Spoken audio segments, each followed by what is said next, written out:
guys, and welcome back to my channel. So as you can tell by the title, today's video is going to be my dorm room tour, and oh my god, I'm so excited for this video. I feel like my room is finally done.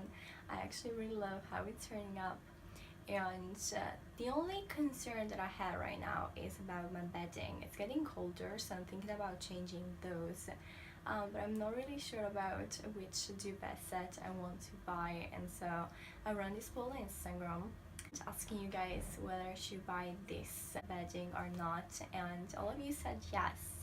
I actually really like that bedding as well, but then since Christmas is coming up, I actually want to do something like a little bit festive, and so I'm thinking about doing something with the red.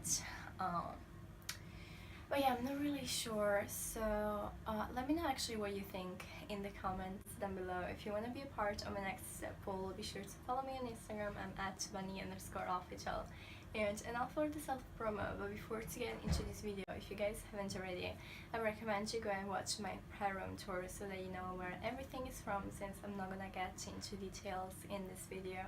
And if you didn't know that already, I moved to London and I'm currently living in a student hall, which I'm not gonna say the name in this video because of private reasons. And yeah, I think this is pretty much it for this intro. Let's just see how I look now.